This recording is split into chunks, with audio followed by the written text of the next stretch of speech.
Bangkang 90 minit ke? 90 minit. 90 90 minit. Ya. Tak apa, saya habiskan pukul 1, Okey. insyaAllah. Ya. Bismillahirrahmanirrahim. Assalamualaikum warahmatullahi wabarakatuh dan salam bahagia. Segala puji bagi Allah, selawat dan salam ke atas junjungan mulia Nabi Muhammad sallallahu alaihi wasallam. Terlebih dahulu saya ingin mengambil kesempatan ini untuk mengucapkan tahniah kepada rakan-rakan saya, seluruh ahli Parlimen Perikatan Nasional ini yang tampil pada hari di mana Yang Amat Berhormat Tambun membentangkan usul ini dengan begitu segak tampil sedondon berwarna putih semasa sesi pembentangan pada Jumaat yang lepas. Ia bukan hanya segak, Tuan Ketua, tapi lebih pentingnya ia menunjukkan satu bukti yang jelas bahawa kami ini seia sekata, seiring sederap, sehati sejiwa. Dia nak juga sebagai sebuah paksukan, laksana kata pepatah Melayu, serumpun bak serai, sesusun bak sirih. Alhamdulillah. Saya juga ingin mengambil kesempatan ini untuk mengucapkan selamat pergi dan selamat kembali kepada beberapa ahli-ahli Parlimen Perikatan Nasional yang diketuai oleh Yang Berhormat Kubang Krian yang akan berlepas ke Turki bagi menjayakan misi bantuan kemanusiaan Perikatan Nasional bermula dari 2 hingga 7 Mac ini. Tuan Ketua, kita doakan sama-sama untuk mereka selamat pergi dan selamat pulang. Tuan Ketua, saya bersyukur pada Allah SWT kerana hari ini saya diberikan peluang untuk mengambil bahagian bagi membahaskan rang undang-undang perbekalan 2023 yang memperuntukkan 388.1 bilion ringgit dengan sejumlah 289.1 bilion ringgit untuk belanja mengurus dan 99 bilion ringgit lagi bagi belanja pembangunan. Apabila saya mendengar ucapan Yang Amat Berhormat Tambun, saya agak simpati juga. Kerana dalam keadaan ekonomi negara kita ini yang agak runsing pada hari ini, begitu juga dengan ekonomi dunia. Jadi saya merasakan mungkin ini yang menyebabkan ucapan Yang Amat Berhormat pada hari itu adalah sesuatu yang saya beranggapkan seperti bajet selimut yang senting. Maksudnya, kalau kita tutup muka, betis kita terselak. Kalau kita tutup kaki, muka kita terdedah. Artinya banyak perkara dalam belanjawan tersebut yang kurang dari segi pendekatan untuk menentukan masa depan kita. Kerana sepatutnya belanjawan ini sesuatu yang boleh melonjakkan pertumbuhan ekonomi dalam negara. Dia memberikan sesuatu peluang pekerjaan untuk rakyat, terutamanya mereka anak-anak muda. Dan sepatutnya meringankan bebanan rakyat, terutamanya kos sara hidup. Jadi, segala apa yang kita dengar, belanjawan ini seharusnya adalah sesuatu belanjawan yang harus diberikan atau diagihkan secara saksama kepada semua. Bukankah matlamat utama sebuah perancangan pembangunan itu adalah untuk memberi nilai tambah dan limpahan yang berganda bagi meningkatkan tahap sosioekonomi dan daya saing negara. Sebab itu saya ambil pendekatan ini untuk melihat dan memberitahu kepada rakan-rakan saya bahawa hari ini kita rasa simpati kepada Yang Amat Berhormat Tan Bun apabila membentangkan isu ini. Yang saya herannya, yang bertambah herannya adalah ketika beliau membentangkan ucapan tersebut, saya nak maklumkan bahawa kita dah dapat selepas beberapa minit kita dah dapat dan kita boleh ikut teks ucapan yang telah pun disediakan. Dan ketika itu kita rasa amat hairan kerana yang mana satu? Apakah yang dibaca oleh Yang Amat Berhormat Tan Bun sendiri ataupun teks yang diberikan kepada kita? Dan sebab itu saya ingin persoalkan di sini mengapa perkara ini boleh berlaku? Karena bukankah belanjawan itu sepatutnya berdasarkan kepada realiti yang ada di hadapan kita? Kalau ianya berdasar kepada realiti, teks yang sepatutnya yang diberikan kepada kita itu adalah sesuatu yang melambangkan kepentingan semua pihak. Tapi apabila kita dengar ada perkara yang kurang sana, kurang sini, maka saya terpaksa membangkitkan isu ini kerana saya percayalah di mana kita nak merangka dokumen yang begitu besar dengan izin paramount important untuk negara kita ini, sudah tentu ia perlu memakan masa dan penelitian 100%. Jadi kita tak bolehlah kita menyebabkan kita semua penganalisa yang di luar sana pun agak confused apabila mendengar ucapan dan teks yang telah pun dibekalkan. Jadi saya rasa simpati kerana apabila sahaja Yang Amat Berhormat mengatakan bahawa apapun yang pentingnya adalah untuk kita mengurangkan defisit fiskal negara. Ia adalah sesuatu yang kita rasa baik. Tetapi apakah strateginya? Bagaimanakah strateginya? Tidak langsung dijelaskan kepada kita. Kalau setakat memberitahu kepada kita bahawa kerajaan akan tentukan supaya defisit ini dikurangkan dan kita bandingkan dengan apa yang telah pun dibentangkan oleh Menteri Kewangan sebelum ini.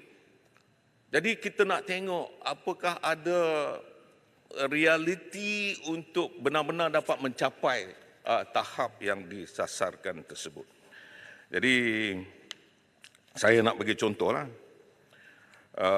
Bekas Menteri Kewangan iaitu Yang Berhormat Datuk Seri Tengku Zafrul menyasarkan penurunan defisit fiskal kepada 5.5% pada tahun 2023 ini dan seterusnya 4.4% pada sehingga tahun 2025. Tapi hari ini bila Yang Amat Berhormat mengatakan kadar defisit fiskal negara kepada 5% pada tahun ini, jadi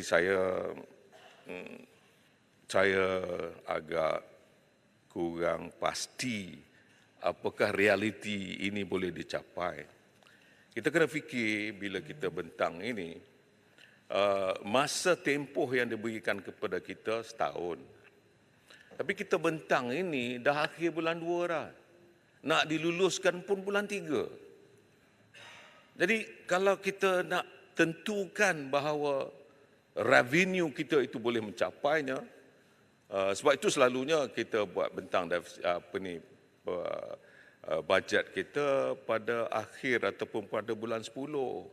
Ada masanya untuk kita tentukan boleh kita capai. Jadi saya amat simpati walau bagaimanapun saya mohon supaya Yang Amat Berhormat, saya tahulah Timbalan Menteri ini ada depan saya. Fikir semula ada dua ya. Tak apalah yang mana satu pun tak apa, fikir semula. Jangan kita sebut hari ini, besok orang akan persoalkan. Bila mereka persoalkan ini, bukan hanya rakyat yang mempersoalkan, tetapi mereka yang di luar sana yang melihat Malaysia ini sebagai sebuah negara yang mereka nak datang dan melabur dalam negara. Yang itu yang saya agak mahu berhati-hati tentang isu yang akan dibangkitkan nanti. Mohon penjelasan. Larut sedikit saja. Lebih lagi pendapatan yang digariskan adalah berjumlah 291.5 bilion ringgit. Sedangkan KDNK negara pada tahun ini hanya dijangka tumbuh pada kadar 4.5% saja, pengurangan daripada 8.7% yang telah diumumkan baru-baru ini. Jadi kalau itulah yang telah pun berlaku dalam konteks ekonomi Malaysia, sasaran pengurangan defisit fiskal kepada 5% ini saya rasa susah untuk kita capai, kecuali tiap kuartal yang akan kita umumkan itu consistently lebih kurang 4.5% pada tiap pada tahun ini. Jadi sebab itu saya ingin Timbalan Menteri atau Menteri Kewangan menjelaskan sama ada boleh ataupun tidak. Sasarannya baik, tetapi sama ada kita boleh capai atau tidak ini adalah sesuatu yang boleh kita ambil kira dan kita maklumkan. Ya, mungkin dalam keadaan ekonomi yang sebegini rupa, defisit pada tahun ini kita masih lagi agak yang besar, tapi sasaran untuk 3 tahun yang akan datang, ianya boleh kita capai untuk. Okey, saya boleh menerimanya. Sebab saya nak maklumkan kepada Tuan Ketua, kami di sebelah sini adalah kumpulan yang telah awal-awal lagi saya jelaskan pada Tuan Ketua. Kami akan menjadi pembangkang yang berwibawa dan bersedia bukan hanya menyokong tetapi juga memberikan pandangan. Dan jika sekiranya ada sesuatu yang kami rasa kurang jelas, tak patut, jadi tak payahlah. Kita boleh duduk bincang untuk kepentingan rakyat. Apa yang kita nak mulakan pada hari ini adalah nak membuktikan bahawa kami di sini adalah wakil rakyat yang benar-benar menentukan masa depan negara dan kepentingan rakyat. Larut. Yang Berhormat Larut. Jadi Penjelasan. Minta penjelasan sikit. Jadi sekali lagi saya ingin Orang Perak melontarkan. ni. Orang Perak nak tanya orang Perak. Larut tak bagi ya. Minta Nanti maaf. dululah, saya baru mula. Tak masuk gear lagi. Okay. Tapi sila duduk Ipoh dengan Bayi Maruf. Jika asas ekonomi negara masih sama bergantung kepada semata-mata terutamanya komoditi melalui Petronas sebagai contoh. Ini adalah satu dasar yang saya rasa harus kita fikirkan bagaimana untuk kita mencari pertumbuhan ekonomi melalui revenue yang baru, melalui ekonomi yang baru yang boleh kita tentukan supaya sasaran ini boleh kita capai di masa depan. Maka itulah yang dasar yang kami di sini nak bawa, nak memberi contoh-contoh supaya kerajaan kalau boleh terima pandangan ini, kami merasakan bahawa benarlah apa yang dikatakan oleh Yang Amat Berhormat bahawa mereka adalah satu-satunya kerajaan yang memikirkan tentang perpaduan dan tidak mencari sesuatu yang boleh merosakkan pemikiran rakyat, kerana kami di sini hanyalah untuk membetulkan. Jadi hari itu kata pasal apa, sebagai contohlah, banyak sangat kerajaan ini hanya menggunakan Petronas semata-mata. Tapi hari ini saya tengok 40 bilion yang telah pun dimasukkan dalam belanjawan ini yang diambil daripada tabung Petronas itu sendiri. Jadi Tuan Ketua, saya rasalah biarlah belanjawan ini bermula pada kali ini ada game changernya. Walaupun ia merupakan bajet yang pertama di bawah pimpinan Yang Amat Berhormat Tambun selepas dulu, yang akhir sekali dia bentang adalah 24 tahun dahulu. Jadi ini kali yang pertama, sepatutnya biarlah ianya menjadi satu sejarah bahawa inilah satu-satunya bajet yang boleh memberikan keadilan kepada semua. Jangan ada perasaan-perasaan yang lain. Perasaannya kami di sini merasakan seolah-olah apa dia? Arau kata dendam. Saya tak kata ni arau.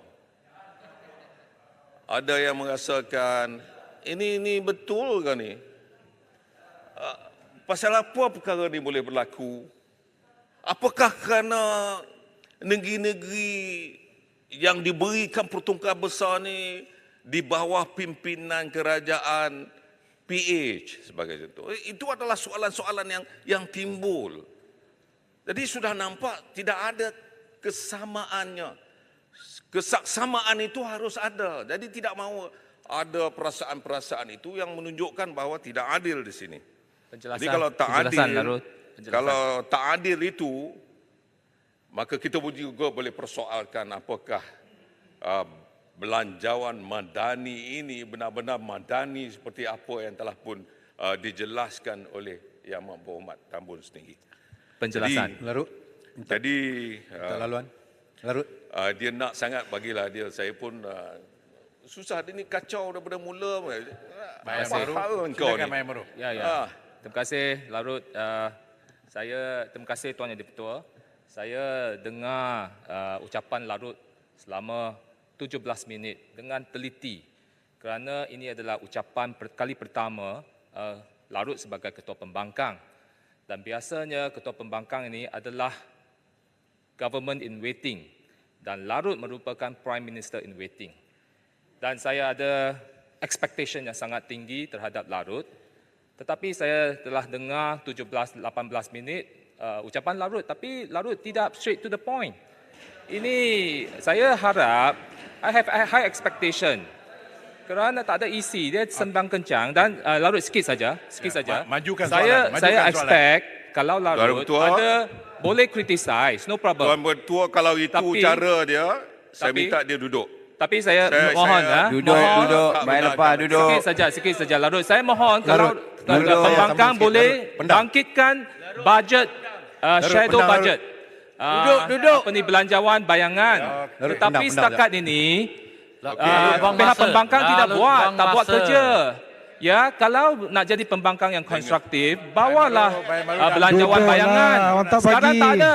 Ada Putrajaya yang in charge patutnya untuk membawa shadow budget. Tapi tak buat. Point taken. Ada Tasik Gulugor yang cerdik pandai pun tak bawa. Jadi ini saya rasa kecewa lah, ya, kecewa kerana pembangkang ini tidak konstruktif langsung. Tuan Jadi Ketua, ya. Sekejap. Ya. Okey, Bayang Baru. Terima kasih. Larut. Larut. Teruskan. Right. Mohon. Yang ini yang Ini saya Menteri. kata. Larut, mohon sekejap, Larut. Kuasa Larut. Okey, kuasa Larut. Itulah standard pembangkang. Standard. Yang Berhormat Larut, Ipoh Timur tak kacau tadi.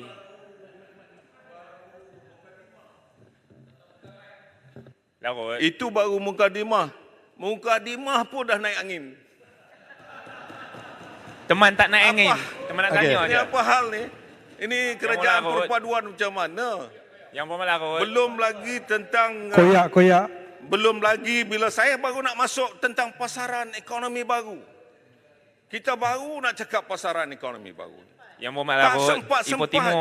Yang dia takut sangat ni pasal Yang Muhammad Ipoh Timur dia tanya pasal belum tahu sopan santun pun, ni. dia belum tahu apa yang saya nak sampaikan. Yang saya nak sampaikan, saya nak bagi tahu bahawa kami di sini adalah sesuatu kumpulan yang nak tengok check and balance daripada apa yang disampaikan oleh kerajaan. Jadi kalau Yang Amat Berhormat Tambun boleh baca bermacam-macam ayat Quran dengan menggunakan segala filosofinya, apa salahnya juga Yang Muhammad Larut. pembangkang melalui saya bermula dengan Ipoh Timur pendahuluan tak yang kacau. sebegini. Nak Yang tanya je. kau sibuk Itu kacau lah nak tu. cerita dia Duduk pasal Ipoh apa? Timur. Ipoh Timur tolong duduk dulu. Sabar. Tuan Ketua, Duduklah yang degil sangat kenapa? Tolong duduk. saya Larut tak bagi lagi. Sekali lagi dah bagi. Duduk dulu. Pendang boleh tak? Pendang. saya nak maklumkan tadi bahawa lihat. dalam ucapan Yang Amat Berhormat Tambun yang pertama selepas 24 tahun, saya nak melihat dalam sejarah hari ini, beliau menjadi seorang game changer untuk menentukan bahawa ada pasaran ekonomi baru itu. Sebab itu kami nak mencadangkan di sini. Banyak rakan-rakan saya nanti akan membahaskan dan menentukan bahawa cadangan-cadangan yang akan kita bentang. Maka sebab itu pendahuluan saya tadi nak menunjukkan bahawa kita bersedia secara terbuka. Bukan seperti Bayan Baru belum apa-apa dah melompat. Lompat daripada tingkat 15 turun ke bawah tak apa. Saya Lompat. mohon fakta. Jadi yang Larut kena penting masuk bagi kepada kita fakta, adalah bagi hujah yang bernas. Tetapi sekarang Kita- masih tak ada. Pusing, sembang kosong. Tuan macam tu. Ketua, Bayan Baru tak boleh. Dan saya mohon Mukadimah. Larut bagi Bayan Baru. penjelasan. Okey. Bayan Baru please. Bayan Baru please. Tuan Ketua, kalau macam ni cara, saya minta supaya keluar dululah Bayan Baru. Mungkin telinga dia tak boleh nak dengar sangat ni. Okey. Dia Okey. keluar dulu. Saya minta pendang. Terima kasih Yang di-Pertuan, terima kasih Larut. Saya setuju dengan dibangkitkan oleh Larut tadi berkenaan dengan anggaran kadar defisit 5% yang disebut tadi. Ini baru kita nak sebut fakta ni. Bukan bagi serbu tak tahu halal gitu je. Adakah perancangan yang konkret, komprehensi daripada Tambun berkenaan dengan untuk nak capai 5% bagi mendapat sumber baru negara? Jadi kalau ada perancangan yang ini dengan sektor-sektor yang telah digembelingkan supaya mendapat hasil baru negara, saya bersetujulah kalau 5%. Tapi dalam masa 7 bulan daripada sekarang, Yang Berhormat Larut, mungkin betul lah tu. Yang Berhormat Larut, dengan 7 bulan, unjuran defisit 5% untuk dicapai, I think satu yang miracle lah, dengan izin, kalau boleh dicapai. Tu saya kata, biarlah kita jangan retorik. Saya nak tahu apa perancangan daripada Menteri Kewangan ini untuk mendapat hasil-hasil baru, sedangkan sekarang ini bergantung tradisi pada penghasilan revenue negara yang tradisi, yang mana kita tahu kalau dibandingkan tahun lepas, bergantung sumber yang kita dapat tradisi daripada Petronas masa Yang Berhormat Tengku Zafrul, senator, kita kena sebut nama dia sebab dia senator. Saya rasa dia dapat hanya 35 bilion. Tapi tahun ini penjimatan dibuat, dia minta 40 bilion. Yang ini satu yang rasa pelik bagi menjana pendapatan baru negara. Sekian, terima kasih Yang Berhormat Larut. Larut, boleh tumpah tanya? Soalan Tuan Ketua. temanya sama. Jadi inilah yang saya nak katakan. Larut tak bagi. Kita bukan nak condemn, cuma kita nak rasa Ipoh Timur bagaimana bangkit caranya. sebelum pendang tadi. Sudah tentu ada aktiviti-aktiviti untuk menentukan pertumbuhan ekonomi utama dalam negara kita ini melalui ekonomi baru yang telah pun dikatakan oleh pendang tadi. Saya nak bagi contoh. Wawasan kemakmuran bersama. Bila kita tanya, ada menteri yang menjawab bahawa wawasan kemakmuran bersama ni tidak mahu diguna pakai lagi. Manakala sebenarnya apa yang kita lakukan adalah sesuatu untuk mencari pendapatan atau hasil daripada ekonomi baru. Aktiviti-aktiviti pertumbuhan ekonomi utama kita ini seharusnya kita berikan penekanan. Seperti saya nak bagi contohlah dalam wawasan kemakmuran bersama itu. Contohnya, Hub Kewangan Islam 2.0, gelombang kedua melalui fintech. Malaysia harus sekali lagi menerajui gelombang kedua perbankan Islam dengan mengadaptasi fintech digital yang mula berkembang. Jadi di sini saya nak tanya, adakah penekanan yang diberikan di situ?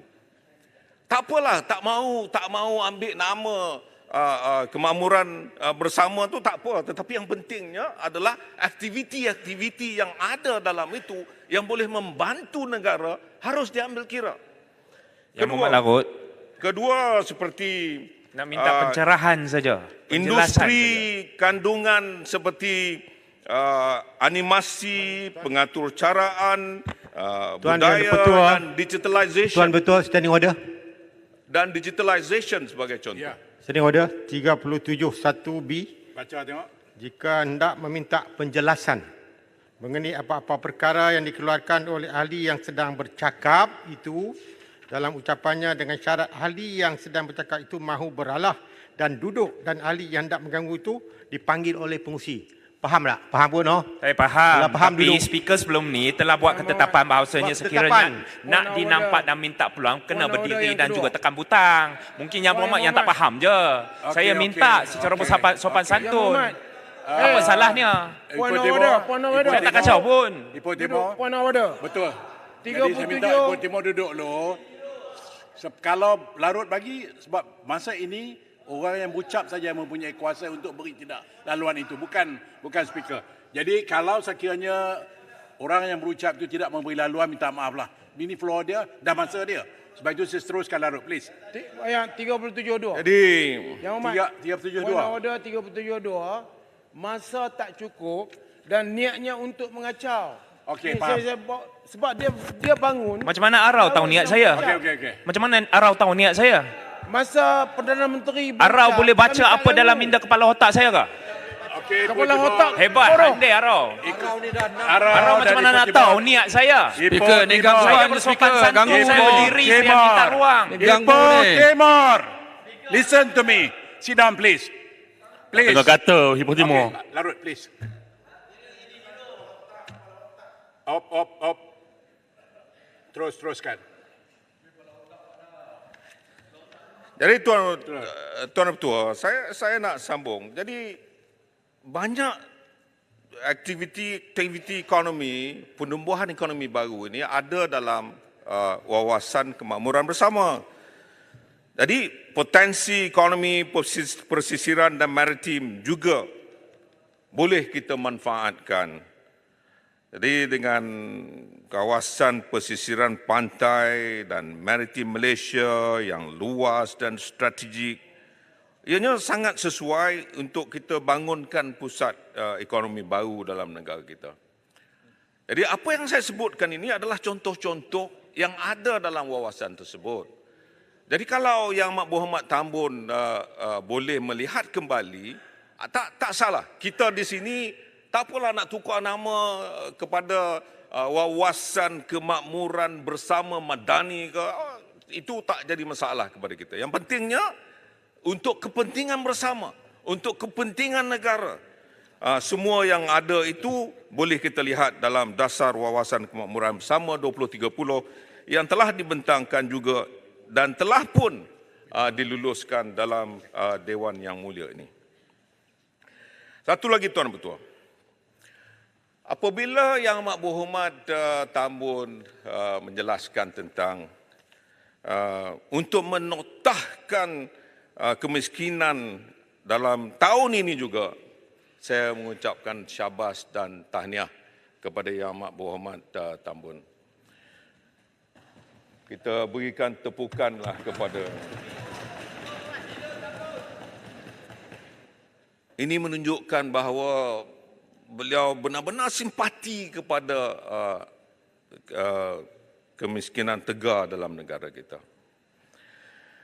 Cuma kalau kita nak lakukannya, biarlah kita boleh capai Nanti orang kampung saya tanya macam mana. Orang kampung saya Larut ni banyak juga yang miskin Tegar ni. Sebab kita hanya tinggal lebih kurang dalam 9 bulan. Jadi saya rasa kita ubahlah ayat tu. Jangan dinotahkan pada tahun ini.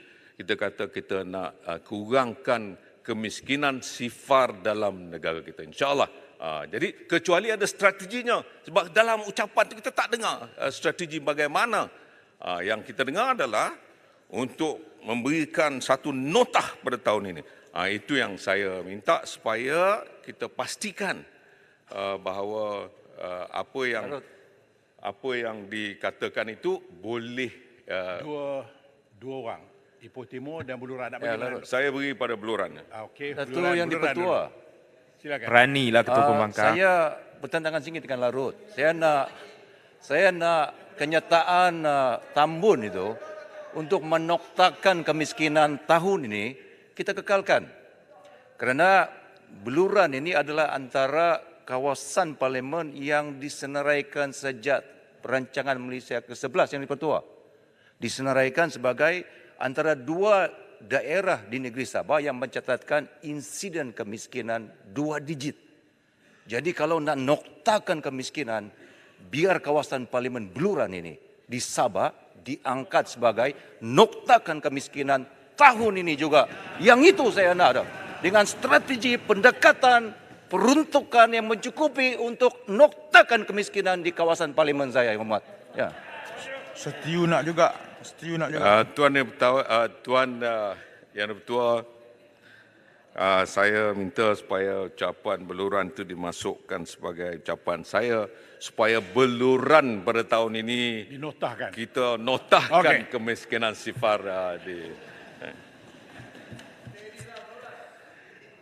Saya melihat bahawa apabila kita bercakap tentang kos sara hidup ini, banyak menteri-menteri buat bermacam-macam pengumuman. Semalam saya dengar ada seorang menteri dah merasmikan satu program, apa nama program ni? IPR, Inisiatif Pendapatan Rakyat. Alhamdulillah, saya bersyukur kerana akhirnya seorang menteri yang syarat dengan bermacam-macam formula akhirnya menerima formula yang telah diusahakan oleh bekas Menteri Ekonomi Datuk Seri Mustafa Mohamad dalam prospek membasmi kemiskinan. Jadi janganlah. Nanti Tuan Ketua marah sikit. Larut, boleh bagi wang sikit lah. Ya. Pasal dia tak picit, tak menyala, tak apalah. Ya. Tapi jangan picit lah. Jadi saya kena berlaku adil. Walaupun Ketua Pembangkang kalau Ya. orang-orang saya ni buat macam tu, saya tak bersetuju. Okey. Ya. Dengar tu. Dengar. Ya. Jadi sebab itu saya nak supaya kalaupun kita merasakan kita tersepit dengan bermacam-macam perkara, kami ini bersedia. Saya nak beritahu Putrajaya sebagai contoh. Dia bincang pasal bab kemiskinan ini semasa beliau menjadi timbalan menteri, akhirnya menjadi menteri. Boleh. Saya dah beberapa kali menjadi ahli tangkuasa sebagai menteri Kabinet KK dulu, dah bincang pasal masalah kos sara hidup. Sebelah saya, bos saya, Tan Sri Muhyiddin Yassin, Pagoh, Yang Berhormat Pagoh, bekas Perdana Menteri, bekas macam-macam jawatan yang telah dalam ada kabinet. Kita duduk, kita bincanglah. Kita tahu hebat mana formula yang dikatakan oleh Yang Berhormat Pandan tu. Akhirnya terima juga apa yang telah pun kita kemukakan. Sebab ini kepentingan negara. Jangan nak angkuh sangatlah. Larut, boleh bagi wang sikit. Saya tengok hari ni Yang Amat Berhormat Tambun Larut, sudah bagi laluan sikit. lenggoknya menerima hakikat. Sebab itu saya bermula, tadi pun saya dah bermula dan saya kata saya simpati kepada beliau. Yang lain-lain pun kalau ikut, tak salah. Kami ini bersedia. Sebab itu cadangan-cadangan yang dibangkitkan oleh kami. Saya dapat macam-macam mesej daripada rakyat di bawah sana. Syabas dan tahniah kepada Wakil Rakyat Perikatan Nasional yang nampaknya begitu aktif, yang beri pandangan yang benar-benar kredibel. Itulah yang kita mahukan. Itu syok sendiri. Bukan berdiri semata-mata kerana tak setuju. Tak payah. Pada kami yang tak setuju, kita diam-diam hantar Ipoh surat. Timur ni kata nak yang puji berhormat. tau. Ada perkara yang boleh Ipoh Timur ni nak puji tapi tak bagi wang. Larut, saya mohon penjelasan. Contohnya, Larut, Ni tak berani lah. contohnya peruntukan sekolah daif. Ini saya nak cerita peruntukan sekolah daif ni kerana Larut akan bagi, insyaAllah. Duduk dulu. Yang Amat Berhormat saya ada Tambun, sedikit kekeliruan. Nak minta penjelasan Yang je. Amat Berhormat Tambun ada cerita. Minta penjelasan sikit je Larut. Sebab takut nanti saya keliru dengan fakta yang dibentangkan. Mohon sikit penjelasan, sikit je. Tak apa. Sikit je. Dah keliru 25 minit sini. Saya nak maklumkan. Contohnya Tak berani. peruntukan sekolah daif dan klinik daif. Saya tengok bajet yang dibentangkan oleh Tengku Zafrul dulu.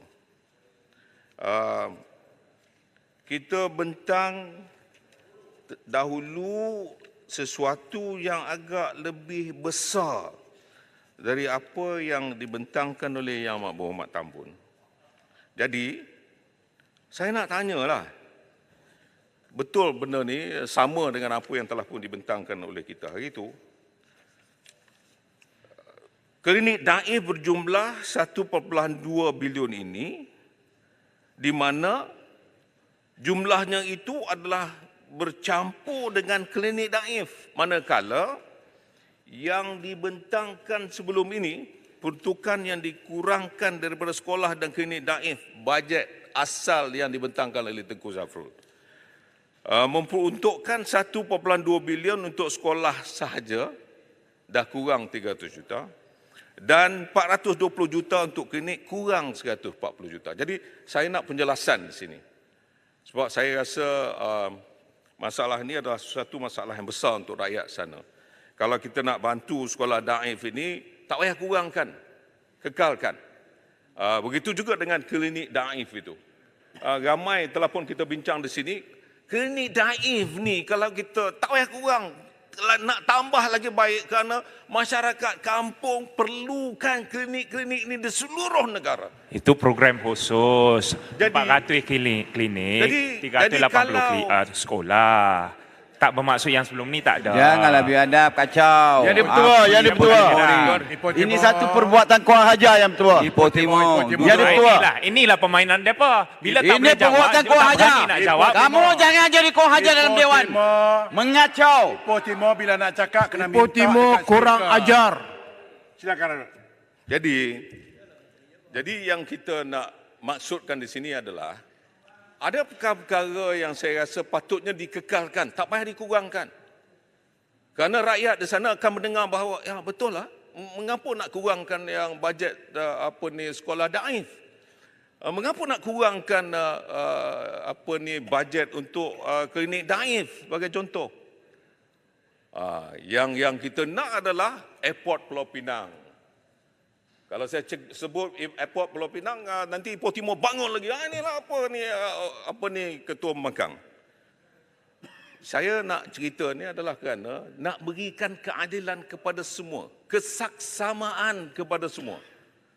Kesaksamaan ni termasuklah juga macam kalau negeri-negeri seperti Kelantan, Terengganu, Kedah, Sabah, Sarawak, Perlis, 6 ni.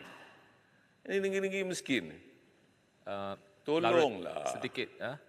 Saya nak buat penjelasan sedikit tentang airport Pulau Pinang. Kalau dulu boleh dibantu. Ini kerajaan PH dulu ni.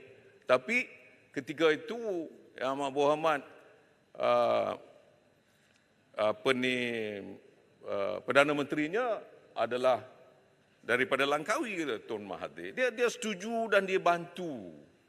Menteri Kewangan ketika itu Sedikit tentang lapangan terbang Pulau Pinang. Boleh saya Bagan. jelaskan sikit? Menteri Kewangan betul Bagan. Saya ucapkan tanya, Bagan mampu untuk membantu Terengganu, Kelantan. Ini negeri-negeri yang saya kata ni. Jadi kali ini juga berilah saksama, berilah dasar yang benar-benar seperti apa yang diperjuangkan semasa kita kempen dalam pilihan raya. Speaker, Yang itu yang sepatutnya kita mahukan. Baik, Maru. sikit saja tentang lapangan terbang Pulau Pinang. Saya nak tengok Spesifik saja. Ipoh Timur dulu lah. Ipoh Timur diberikan, silakan. Sebab kalau tidak dia balik mimpi. Terima kasihlah kepada Yang Berhormat Larut yang akhirnya selepas 27 minit memberi ruang. Ni siapa punya floor? Teruskan. Tadi saya nak pujilah sebenarnya kepada Yang Berhormat Larut bahawasanya punya silap berbunga-bunga sampai memang hebatlah. Tetapi poinnya sebenarnya saya nak minta. Siapa punya floor ni? Pujilah, pujikan kata nak puji. Terus. Dah lah puji. Sekarang lah masuk poin. Jangan bising. Tadi apa yang disampaikan oleh Larut, saya belum pasti apa yang hendak disampaikan. Tapi asas saya perlu pertikaikan, bahawasanya tadi Larut kata ruang fiskalnya untuk noktahkan kemiskinan tegak apa sahaja tak cukup. Sebenarnya bermakna, kalau kita tanya Tasik Gelugor ke, kita tanya Putrajaya ke, bila kita persoalkan ruang fiskal ada ke tidak kepada sesuatu yang dicadangkan, maksudnya ia dipersoalkan hasil atau anggaran hasil. Anggaran hasil yang digunakan 45% ini sebenarnya telah dicanangkan oleh Bank Negara Malaysia sejak hujung tahun lalu sehingga sekarang antara 4 ke 5%. Bila persoalkan ruang fiskal yang berasaskan anggaran hasil, sebenarnya Yang Berhormat Larut ni mempersoalkan apa yang dicanangkan yang telah memang telah diumumkan oleh Bank Negara Malaysia. Apakah pandangan Yang Berhormat Larut? Cukup. Duduk. Ini yang susah, jadi tak faham. Saya kata lain, dia kata lain. Dia tak faham. Tak apalah. Yang penting kepada saya adalah kita berikan sesuatu fokus prioriti itu kepada yang diperlukan. Boleh Larut tak faham. Sama-sama orang lama, Larut. Fiskal, bukan dasar. Larut, Betul. sama-sama orang lama. Kena bertangan. Kuala Selangor.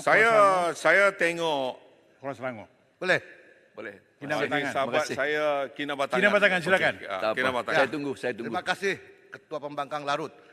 Mungkin Yang Berhormat Ketua Pembangkang dalam berkerajaan ini, nawaitu niat Yang Amat Berhormat Perdana Menteri itu baik, yaitu menoktahkan apa ini kemiskinan. Yang dalam kerajaan ini yang penting kita ada keyakinan dan memberi harapan kepada rakyat bahawa kerajaan ini benar-benar ingin menoktahkan kemiskinan. Selebihnya strateginya kita bincang bersama. Setuju kalau Larut?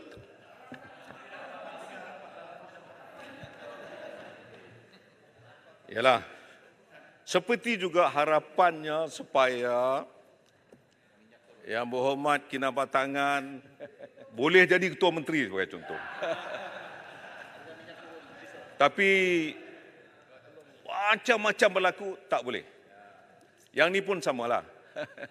Kita nak notahkan tetapi macam-macam berlaku. Ini yang saya katakan tadi. Daripada asalnya saya simpati kerana saya rasakan macam tak boleh. Saya nak maklumkan jangan kita beri harapan sehingga perkara itu tak berlaku.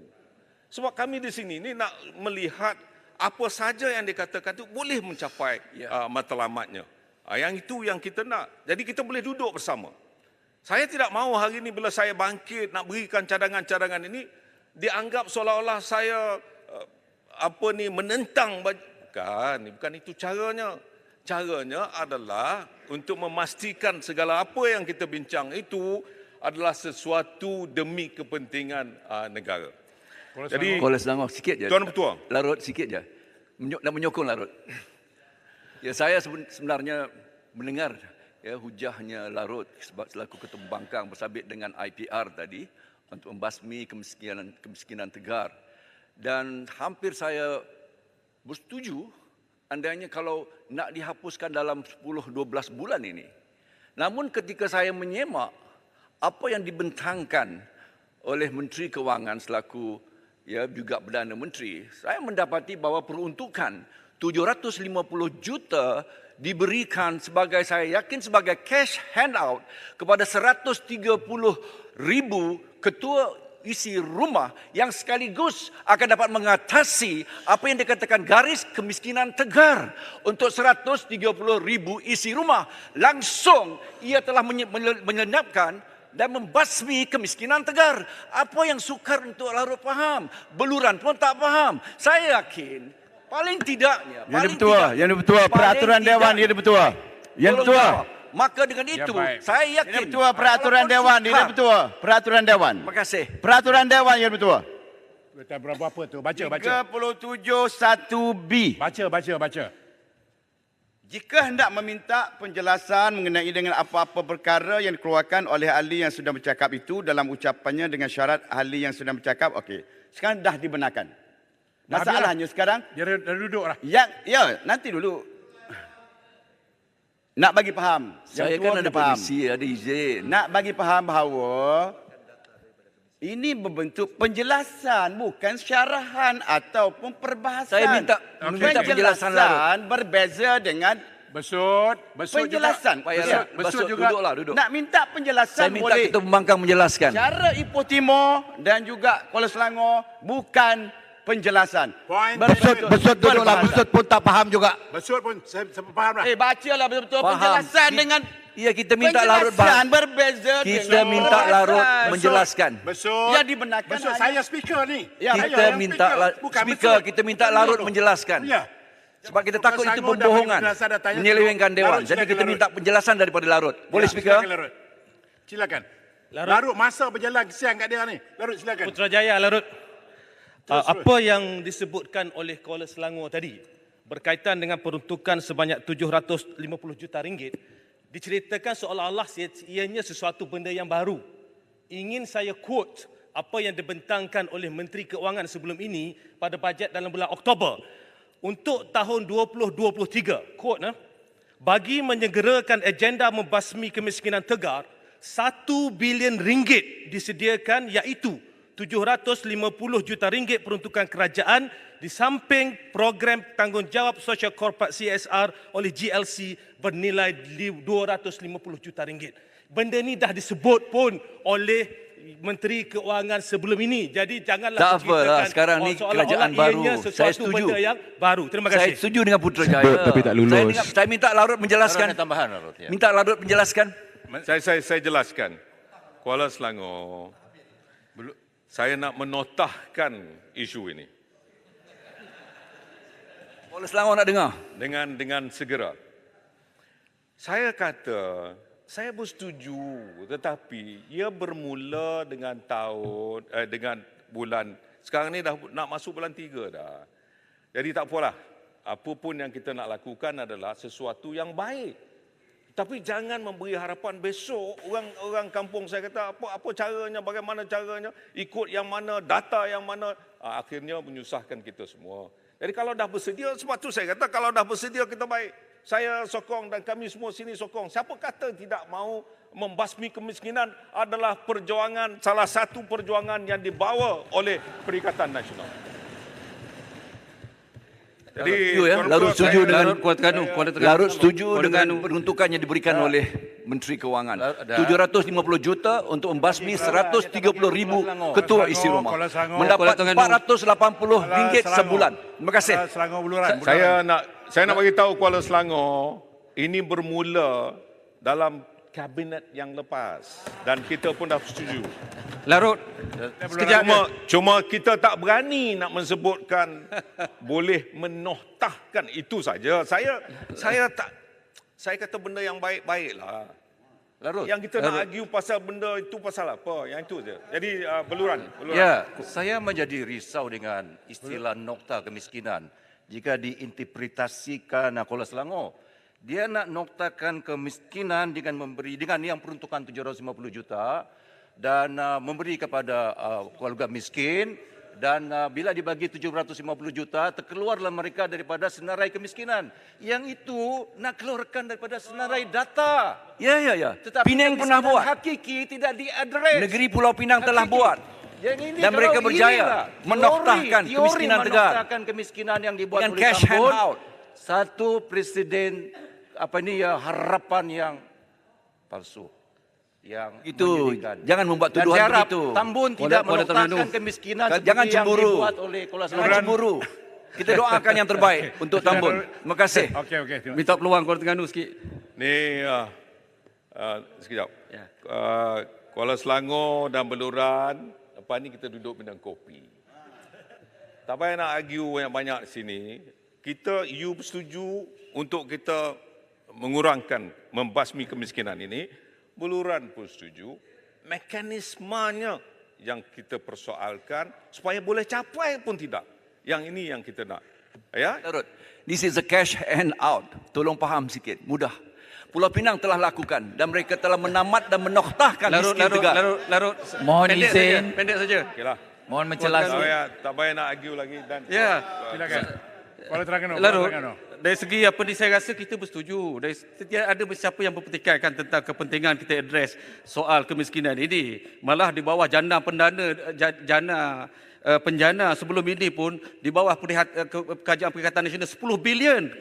10 bilion bagi pada waktu itu kita tak sebut pun menoktahkan kemiskinan.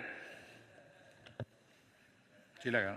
Kuala Terengganu membantu saya dan masukkanlah ujah dia tu dalam ucapan saya ni. Tuan Ketua, saya melihat bajet ni tentang beberapa perkara yang agak kurang jelas. Terutamanya tentang agenda Bumi Putra yang banyak dipersoalkan dengan saya. Mereka tanya tentang hala tujunya. Tidak jelas. Apabila Yang Berhormat Tambun menyatakan Yayasan Pelaburan Bumi Putra, Yayasan Amanah Hartanah Bumi Putra dan Yayasan Equity Nasional, semua ni nak digabungkan ini. Jadi saya nak tanya, apakah ada strategi yang lain supaya peruntukan-peruntukan yang selama ini ada di bawah agensi-agensi yang tertentu itu untuk membantu program-program Bumi Putra ini ditarik balik. Itu yang saya nak tanya. Kalau tak ada, alhamdulillah kita terima dengan baik. Tapi kalau kita rasa ianya boleh dipersoalkan nanti, maka kami di sini tidak mahu menyokong tentang isu ini. Sebab itu kita nak supaya lebih jelas, diterangkan oleh menteri nanti tentang kedudukan yang sebenarnya. Itu yang saya nak supaya ada agenda kesamarataan dalam negara kita. Satu lagi perkara yang saya ingin bangkitkan, Tuan Ketua, adalah nilai kemasukan FDI negara.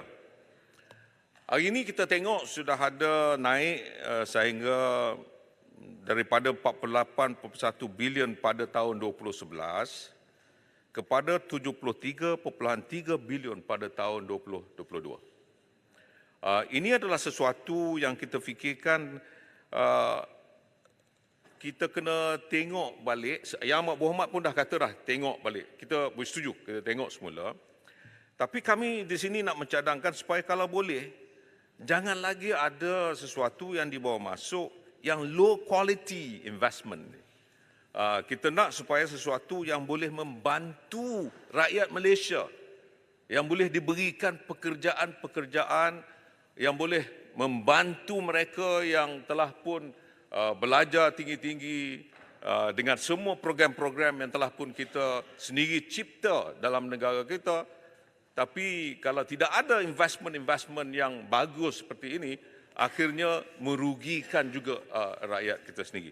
Sebab itu saya minta supaya kita nak melihat kembali tawaran Malaysia kali ini adalah sesuatu yang berbeza daripada negara-negara lain kerana setiap negara juga akan menawarkan insentif-insentif dan juga yang lebih kompetitif daripada kita. Jadi kita nak melihat supaya ada strategi kita yang baru, apakah strateginya, bagaimana untuk kita tentukan bahawa kali ini kita lebih baik daripada negara-negara yang jiran kita sebagai contoh. Mohon segera penjelasan. Jadi Larut, tumpat.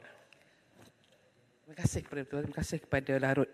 Dalam hal quality investment ini, saya mohon pandangan daripada Yang Berhormat tentang strategi kerajaan untuk memastikan bukan hanya Sabah Sarawak tapi Kelantan dan Terengganu juga diberikan peluang yang sama untuk memastikan bahawa tidak berlaku kesenjangan ekonomi yang sangat ketara dalam investment ini. Terima kasih. Terima kasih Tuan Ketua, terima kasih kepada Yang Berhormat Tumpat.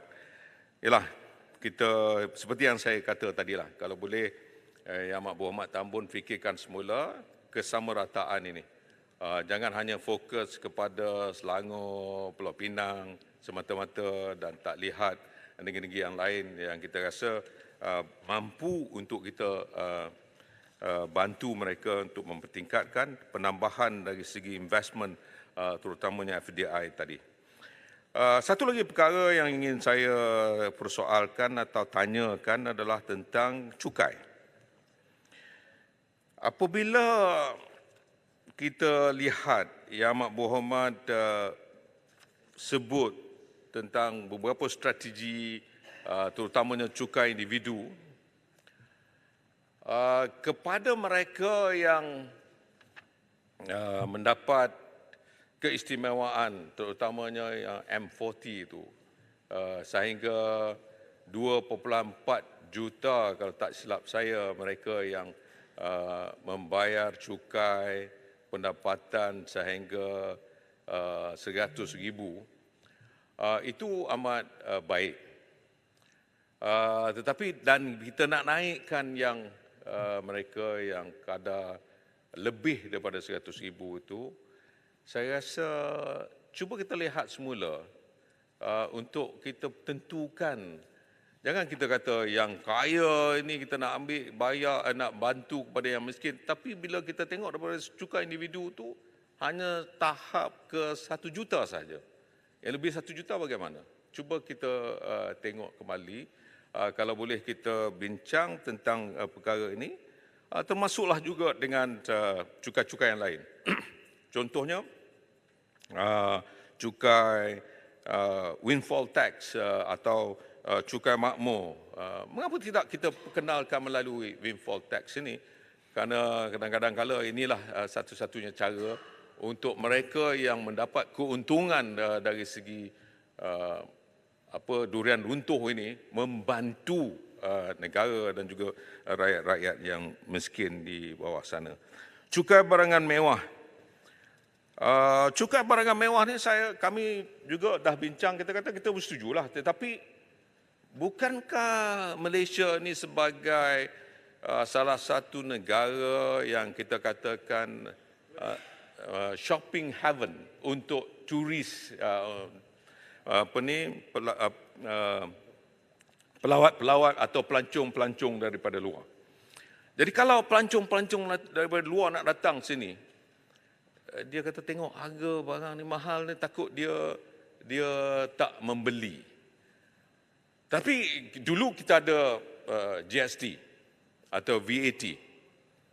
Dia ada mekanismenya, ada mekanismenya, dia nak beli dan dia balik, dia dapat balik. Tapi yang ini bagaimana? Untuk mereka yang daripada luar negara. Sebab kalau tidak nanti mereka tengok, dia comparekan negara-negara jiran kita, akhirnya ruang untuk kita jadikan Malaysia sebagai shopping heaven ini tidak boleh mencapai matlamatnya. Jadi saya nak supaya kalau boleh kita tengok kembali. Untuk rakyat Malaysia tak apa, yang kaya-kaya tu ada duit nak beli, belilah. Walaupun kita naikkan cukai barangan mewah ini. Jadi satu lagi perkara yang saya ingin bawa di sini adalah tentang negara kita ni sebagai the aging nation. Sebagai sebuah negara yang aging nation dan saya difahamkan sudah lebih 7% rakyat berumur 65 tahun ke atas. Jadi kita bagi bantuan. Saya nak kalau bolehlah sebab kami di sini telah pun merancang sebelum pilihan raya lagi bahawa apa salahnya ada jabatan warga emas. Sebab dulu ataupun sekarang ini dah ada jabatan kanak-kanak dan kita tekankan juga jabatan warga emas. Kerana di situ juga nanti boleh kita bantu mereka dari segi pendapatannya, bagaimana bantuannya supaya kita ada perincian baru untuk kita tentukan the workforce yang boleh lagi kita gunakan mereka ini. Sebab umur 65 atau 60 selepas pencit ni macam Tuan Ketua masih lagi segak, masih lagi kuat. Jadi kalau boleh kita gunakan mereka ini sebagai salah satu kumpulan atau workforce yang boleh digunakan. Jadi kita cari bagaimana cara untuk membayarnya. Tak payah ikut minimum wage tetapi ada model yang baru sebagai contoh untuk kita guna. Ya? Minta penjelasan sedikit. Anak boleh? muda, Terima kasih Tuan Yang Bertuan, terima kasih Yang Berhormat Larut. Saya tertarik dengan apa yang dibahaskan oleh Yang Berhormat berkaitan dengan warga emas ini. Dan saya sangat menyokong cadangan supaya kalau boleh kita adakan jabatan khas untuk warga emas. Dan apabila kita menuju 2030, negara kita dijangka mempunyai 15% daripada penduduk ini yang berumur 60 tahun ke atas. Dan seharusnya dari sudut pembangunan negara mestilah ke arah mesra warga emas. Jadi saya minta pandangan, adakah bajet yang disediakan pada yang dibentangkan semalam itu atau membawa kepada mesra warga emas? Minta pandangan Yang Berhormat. Sekarang kalau saya sebut perkataan-perkataan yang tak sesuai, Ipoh Timur bangun pula. Jadi beginilah, kita mencadangkan supaya Berhormat, Jabatan Warga Emas ni ada, kita letakkan di situ apa tugas-tugas yang harus mereka lakukan untuk membantu masa depan negara. InsyaAllah, I think di situ nanti apabila ada jabatan ini, kita boleh cadangkan juga dengan Yang Amat Berhormat Tambun, peruntukan-peruntukan yang sesuai untuk jabatan ini, memikirkan tanggungjawab kita bersama. Yang itu, Berhormat Larut, nak sokong apa yang disebut oleh Larut tadi. Ni jadi, serius. tak payahlah. Sikit. Nak minta kerjasama ni Larut. Tuan Ketua, tak payahlah Ipoh Timur, saya tak bagi Tuan Ketua. Okay. Jadi Sayanglah nak sokong ni. Model yang kita nak berikan adalah sesuatu model yang baik, yang boleh diguna akhirnya bukan hanya dalam Malaysia, mungkin di luar negara juga boleh melihat bahawa cara yang kita buat ini adalah benar-benar kerajaan madani yang telah pun diwawarkan oleh sebelah sana. Tuan Ketua, saya lihat isu yang paling utama yang telah pun diceritakan di luar sana adalah tentang kedudukan bajet ini seharusnya diberikan keadilan. Bila saya dengar betul-betul, Yang Amat Berhormat Tambun kata peruntukan akan kita bincang, dia tengok sebelah sana je. Itu peruntukan apa tu? Peruntukan ahli parlimen. Jadi adil apa yang sebelah sini tengok je. Saya fikir kalau boleh bincang, kita bincanglah. Bersih hantar kepada saya. Kata Yang Berhormat, kami NGO ini merasakan bahawa peruntukan yang harus diberikan ini adalah peruntukan yang mesti sama kepada semua pihak. Jadi hari ini saya secara terbuka mahu melihat perkara ini boleh diambil kira oleh Yang Amat Berhormat Tambun kerana memberikan keadilan kepada semua. InsyaAllah, saya rasalah kalau daripada apa yang dikatakan oleh Yang Amat Berhormat Tambun itu, perkara ni boleh kalau kerai boleh. Okay, terima kasih Yang Berhormat Larut, Tuan Pembangkang. Terima kasih Datuk Speaker. Dalam isu peruntukan tadi, saya nak dapat pandangan dan juga penjelasan daripada Yang Berhormat Larut. Ialah apabila dinafikan peruntukan ini kepada ahli-ahli parlimen sebelah kita, sebelah sini, sedangkan laungan selama lebih 20 tahun reformasi dan juga yang terkini ialah dengan menetapkan satu slogan baru iaitu Malaysia Madani. Adakah ini selaras dengan perjuangan reformasi selama berpuluh tahun yang kononnya untuk mengislahkan negara dan merubah segala bentuk penindasan dan juga ketidakadilan yang dilakukan oleh kerajaan sebelum ini, dan juga dengan slogan baru kerajaan Madani ini, adakah sesuai dengan menafikan peruntukan kepada ahli-ahli parlimen sebelah Perikatan Nasional ini? Dan dalam masa yang sama ialah adakah Yang Berhormat sedar bahawasanya dalam manifesto Pakatan Harapan termaktub bahawasanya peruntukan akan diagihkan sama rata. Terima kasih Yang Berhormat Larut. Pertamanya Tuan Ketua masukkanlah soalan ini dalam ucapan saya untuk dijawab oleh menteri nanti.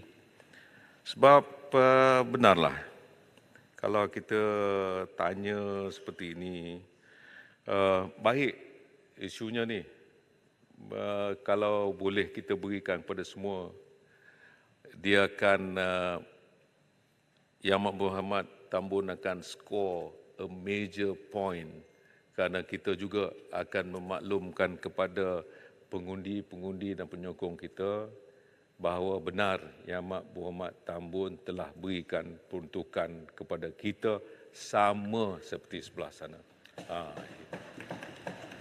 Yang Berhormat Tambun. Jadi kita jangan buat macam Ipoh Timur.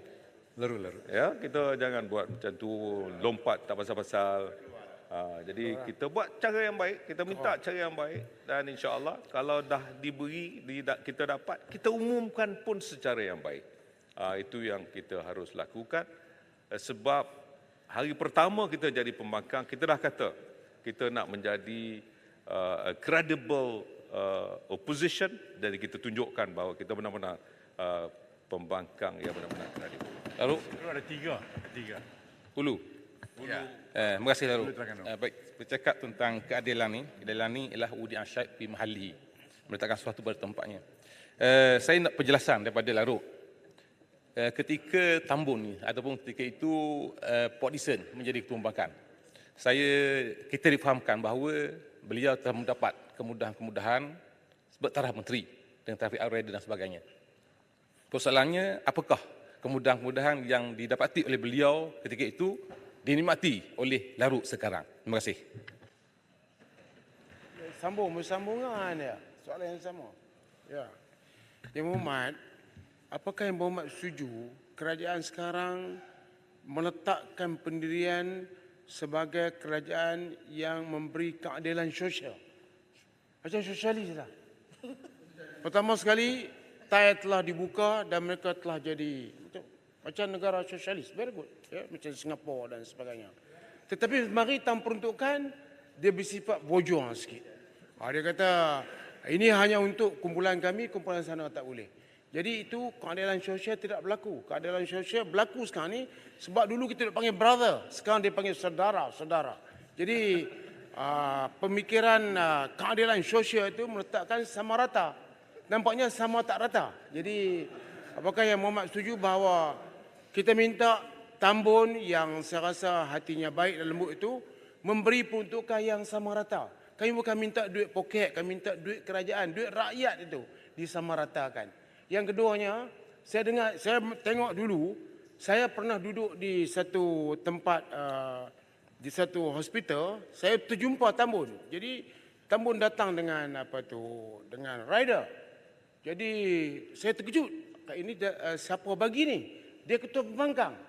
Jadi apakah Larut Menteri Dalam Negeri bagi juga rider? kepada Tambun. Tapi kenapa sekarang Larut tak dapat? Apakah masih lagi sesuatu yang tidak sama rata berlaku? Jadi di atas dasar keadilan sosial yang bergerak macam sosialis sikit supaya keadilan sosial diletakkan sama rata, sama rasa kepada semua. Larut, saya sambung sikit. Terima kasih Datuk M. Tuan, terima kasih Larut. Saya setuju, kagum dengan Tambun yang membawa konsep Madani. Madani satu kata yang baik, Madinah dalam Quran pun disebut. Jadi maknanya pergerakan bila sebut konsep Madani daripada bergerak keadilan, meninggalkan kezaliman. Kalau ini apa yang dilakukan oleh Tambun, tidak melaksanakan, maknanya bercakap tidak serupa bikin. Saya minta komen daripada Larut, silakan. Ini susah betul. Pertamanya tentang status Ketua Pembangkang. Tak apalah, itu biar Yang Amat Berhormat Tambun sendiri tengok. Kan saya tak mau sebut. Tentang keduanya rider, betul, saya nak maklumkan ketika tu saya Menteri Dalam Negeri dan Tambun minta dan kita beri, ya. Dah kita macam ni lah, kita tak payah kata siapa minta dan siapa beri, maknanya kita beri, okey. Tak jadi masalah pada saya, tak jadi masalah kerana saya nak maklumkan Yang Amat Berhormat Tambun ni sebenarnya sahabat saya. Bukan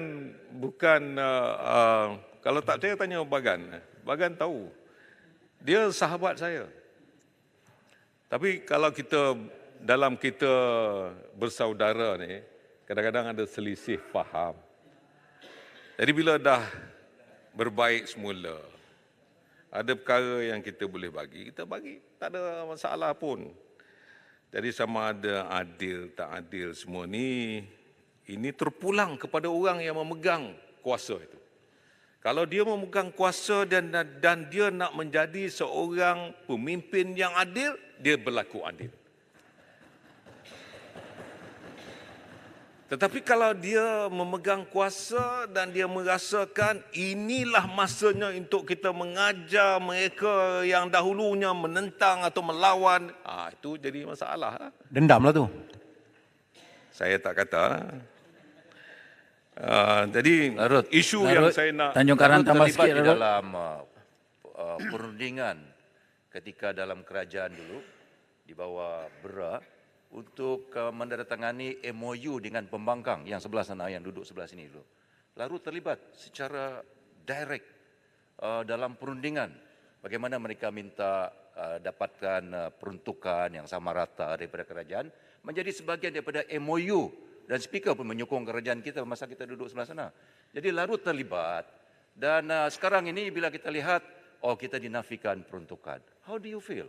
Orang yang terlibat di dalam MOU yang Tambun dan rakan-rakan berada dalam pembangkang, tapi kita bagi kedudukan yang sama, peruntukan yang sama, malah diangkat status Ketua Pembangkang bertaraf menteri, walaupun dia tak ambil lah, tetapi diangkat bertaraf menteri, sebagian daripada perundingan. How do you feel now bila melihat perangai sebenar mereka sekarang ini yang menafikan orang yang berunding dengan mereka sebelum mereka dalam kerajaan. Tambah sikit, Larut. Sekarang ini dah Tanjung Karang mau berbeza mencelah pendirian sikit. yang dibuat Sikit ya. Terkait dengan keadilan yang dibawa oleh Tambun, saya ingin bertanya sedikit berkenaan dengan Agencia Nova. Apakah statusnya? Adakah Tambun telah mengambil tindakan atau telah menghantar letter of demand? Sebab kita lihat di tempat kita ni Pendang telah dihantar LOD. Jadi kenapa yang dekat kita ambil tindakan, yang lebih mencemarkan kita seharusnya tindakan itu harus dilakukan? Sekian, Tambun. Saya soalan yang dibangkitkan oleh Beluran ni ginilah. Tadi saya dah kata dah. Saya yakin, saya benar-benar yakin Yang Amat Berhormat Tambun ni dia nak tunggu Ketua Pembangkang. Bila lagi kau nak jumpa aku?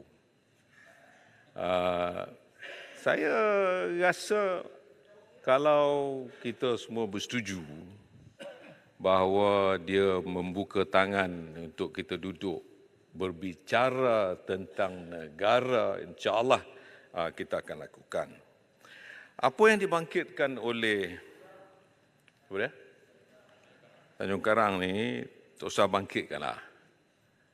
Kita dah bangkit sekali, kemudian tak payah bangkitkan lagi, kerana ialah saya dah maklumkan pun kepada rakan-rakan, banyak rakan-rakan saya dah kata tak payah lagi, sudah cukup. Sebab ketika itu adalah kerana kita nak pastikan bahawa orang luar jangan beranggapan yang salah terhadap negara kita. Isu yang saya nak bangkitkan adalah isu KWSP. Ramai di luar sana ni tanya pasal apa tak ada langsung sesuatu yang nak diberikan kepada mereka yang benar-benar memerlukan. Saya ucapkan terima kasihlah Menteri yang ada di sana tu dengar KWSP ni kita carum ada dua cara. Satu, mereka yang secara sukarela. Yang sukarela ni carum sebab dia contohnya dia ada kedai lah. Ketika dia maju, dia carum, dia buat simpanan dan dia beli rumah. Selepas 3 tahun masa pandemik ini, income dia sudah berbeza dengan zaman di mana dia ada income yang boleh dia mencarum dalam KWSP. Ada kumpulan-kumpulan ini duitnya lebih daripada 30,000. Tapi dia minta supaya bantulah saya sekarang. Saya nak keluarkan duit ini kerana dah 6 bulan saya tak bayar hutang rumah saya. Dan bank dah nak lelong. Kalau kita tak bantu orang yang seperti ini, apa akan jadi? Rumahnya akan dilelong.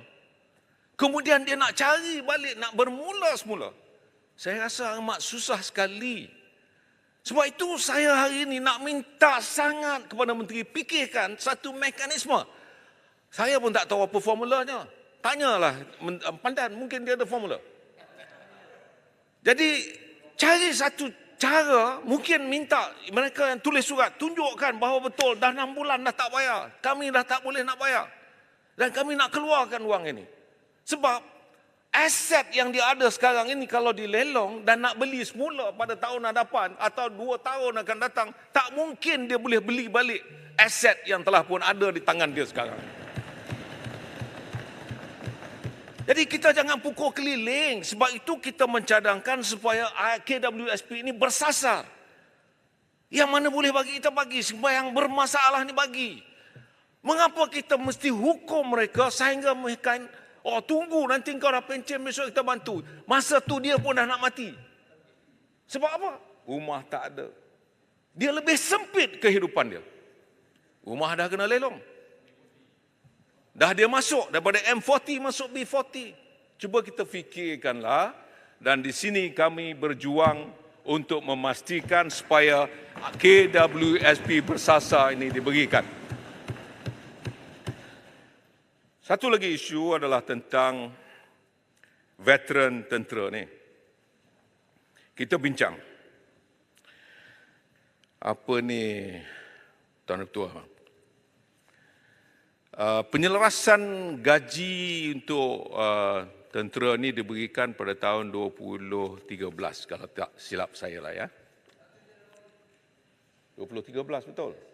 2013.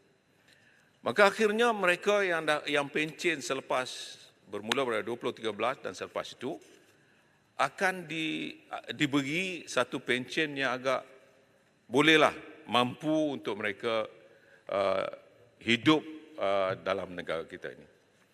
Tapi cuba kita fikirkan yang sebelum itu, yang tak dapat sebelum itu. Saya difahamkan mereka ni dah jatuh bahawa bukan lagi B40 dah ni. Ini dah dia 130,000 orang mana Kuala Selangor nak selesaikan masalah ni. Mereka ni pencen RM500. Saya difahamkan kalangan veteran ini yang pernah berjuang bermati-matian untuk menjaga maruah negara, untuk menjaga negara ini, ada yang dah kudung kaki tak ada. Pasal apa? Menentang komunis yang berjuang menentukan masa depan negara sehinggakan kita hari ini boleh hidup mewah seperti ini adalah kerana perjuangan mereka. Apa salahnya? Apa salahnya kita bantu mereka ini? Inilah yang kita mahu. InsyaAllah saya rasa kalau ini boleh kita berikan, kami di sini akan sentiasa memberikan pandangan, memberikan sokongan di atas perkara-perkara yang baik demi untuk kepentingan masa depan negara. Satu lagi yang saya nak bangkitkan. Ketua Bangkang nak teruskan ataupun nak... Saya teruskan sehingga habis ni saya tamatkan. Okey, dan habiskan sekarang. Ya. Okay, boleh silakan. saya ni dah pukul 1 ya. Saya tanya nak sambung ke atau nak... Okey, saya habiskan di sini, boleh bagi 2 minit je. Okey, sambungkan. Silakan. Ya, saya nak saya minta supaya saya boleh sikit teruskan sambung petang ni, hanya tinggal lebih kurang 9 minit saja. Ya. Saya nak minta kalau boleh dari segi isu accountability yang telah pun dilaung-laungkan oleh Ahmad Muhammad Tambun itu, mesti ada report cardnya supaya kita semua dapat. Sebab ini adalah sesuatu yang dipertanggungjawabkan kepada semua. Saya menyokong apa yang telah pun dilaung-laungkan oleh Ahmad Muhammad Tambun. Saya percaya kalau ada report cardnya ini, boleh juga kita pastikan ianya boleh membantu di antara satu sama lain. Tuan Ketua, untuk saya mengakhiri ucapan saya ini, Yang Berhormat Larut, saya ingin mohon penjelasan sikit belakang sikit ya, boleh? Yang Berhormat Larut, setuju tak? Sikit dah. Ya boleh ya. Ada masa 8 minit lagi tu? Boleh? Tak. Oh, ya? Ni dah pukul 1. Injury time dah sekarang. Okey. Boleh kan? Cepatlah. Ya. Saya lihat dari segi harapan rakyatnya dalam bajet 2023 ini ialah bagaimana kerajaan merangka untuk mengurangkan kos sara hidup. Akar permasalahan kita ni adalah keberangkutangan negara yang sangat tinggi terhadap bekalan makanan negara ni. Cuma dilihat dalam bajet kita ni tidak ada secara jelas bagaimana kerajaan nak memastikan bahawa pelaburan dalam pertanian, meningkatkan produktiviti petani dan sebagainya itu tidak disebut begitu kukuh untuk pastikan bahawa kita tak bergantung lagi kepada makanan import ni. Yang Berhormat Larut. Terima kasih. Saya Tuan Ketua masukkan sebahagian daripada ucapan saya. Saya nak Tuan Ketua, saya nak mengakhirinya.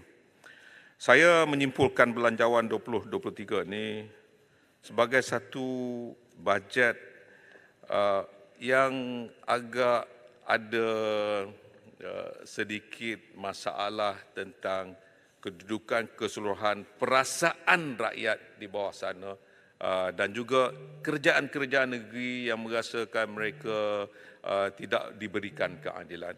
Jadi saya mohon supaya kalau boleh diberikanlah keadilan. Saya mengaku bahawa sebagai menghormati Syakban selaku bulan yang penuh keberkatan, kerana pada bulan inilah pahala tahunan kita diangkat kepada Allah Subhanahu Wa Taala. Saya ingin mengajak seluruh rakan-rakan di Dewan yang mulia ini dan rakyat di luar sana mengambil ibrah daripada surah Al-Baqarah ayat ke-174.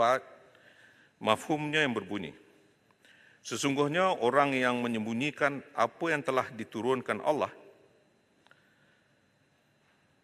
kitab, maksudnya Al-Quran dalam konteks hari ini, dan menjualnya dengan harga yang murah, mereka hanya menelan api neraka dan Allah tidak akan menyapa mereka pada hari kiamat.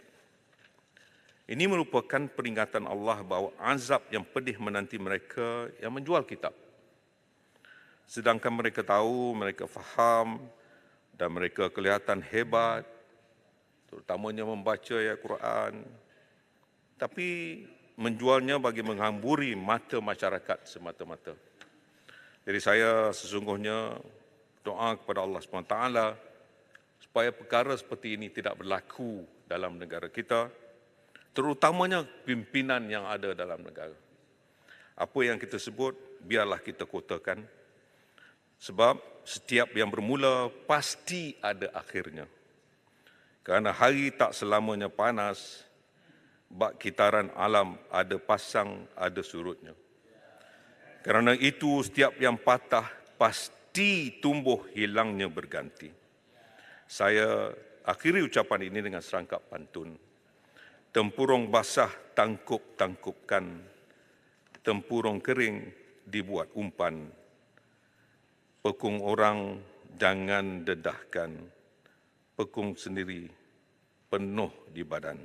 Wabillahi taufiq wa hidayah. Assalamualaikum warahmatullahi wabarakatuh. Terima kasih Ketua Pembangkang.